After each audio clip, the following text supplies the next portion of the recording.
Hello everyone, welcome to tasty dish by Sethu Palaniappan. இன்றைக்கி double beans red colour தான் gravy பார்க்க போகிறாங்க. இந்த ரெசிபி செய்கிறதுக்கு red colour double beans 100 gram எடுத்து ஊற வச்சுருக்கிறேன். 8 மணி நேரத்துக்கு நல்லா ஊறினதுக்கப்புறம் இதை வேக வச்சு எடுத்துக்கலாங்க.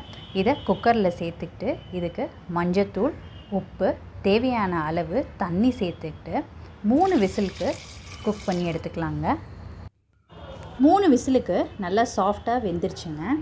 டபுள் பீன்ஸ் வேக வைக்கும் போது யூஸ் பண்ண தண்ணியை கீழே கொட்டிடாதீங்க. அந்த தண்ணி கிரேவி செய்யும் போது யூஸ் பண்ணிக்கலாங்க. கொஞ்சம் எண்ணெய் விட்டுக்கிறேங்க. இலை, பட்டை, சோம்பு, சீரகம் செஞ்சதுக்கப்புறம் ஒரு பெரிய வெங்காயம் ஃபைனாக சாப் பண்ணி சேர்த்துக்கிறேன். ஒரு கொத்து கருவேப்பிலை. வெங்காயம் ஓரளவுக்கு வதங்கிடுச்சு.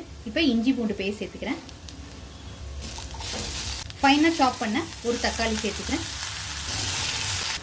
தக்காளி நல்லா குழைவாக வெந்துருச்சு. இப்போ மசாலா பொருட்கள்லாம் சேர்த்துக்கலாம். கொஞ்சோண்டு மஞ்சள் தூள், வீட்டில் அரைச்ச குழம்பு மிளகாய் தூள் 2 ஸ்பூன், கறி மசாலா பவுடர் 1 ஸ்பூன் சேர்த்துக்கிறேங்க. கறி மசாலா பவுடர் நம்ம சேனலில் ஏற்கனவே அப்லோட் பண்ணியிருக்கேங்க, செக் பண்ணிக்கோங்க. கறி மசாலா பவுடர் இல்லைன்னா அதுக்கு பதிலாக கரம் மசாலா தூள் சேர்த்துக்கோங்க. டபுள் பீன்ஸ் வேக வச்ச தண்ணியை சேர்த்துக்கிறேங்க. உப்பு கொஞ்சமாக சேர்த்துக்கிறேங்க. டபுள் பீன்ஸ் வேக வைக்கும் போது உப்பு சேர்த்துருந்தோம், அதனால் பார்த்து சேர்த்துக்கோங்க. இப்போ சேர்த்த மசாலாவோட பச்சை வாடையெல்லாம் போனதுக்கப்புறம் நல்லா கொதிச்சுட்ருக்குங்க. இந்த ஸ்டேஜில் வேக வச்ச டபுள் பீன்ஸை சேர்த்துக்கலாம். எல்லாத்தையும் ஒன்று சேர்த்து நல்லா பிரட்டி விடலாம்.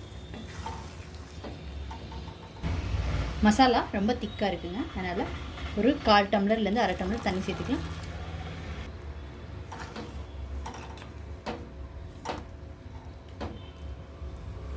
ஃபைவ் மினிட்ஸ் கொதிச்சதுக்கப்புறம் மசாலா நல்லா ஒன்று சேர்ந்து வந்துருச்சுங்க. ஃபைனலாக இதில் கொத்தமல்லி தழை சேர்த்துக்கிறாங்க. இப்போ அடுப்புலேருந்து இறக்கிடலாங்க. ஒரு சூப்பர் அண்ட் டேஸ்டியான ஹெல்தியான டபுள் பீன்ஸ் மசால் ரெடி ஆயிடுச்சுங்க.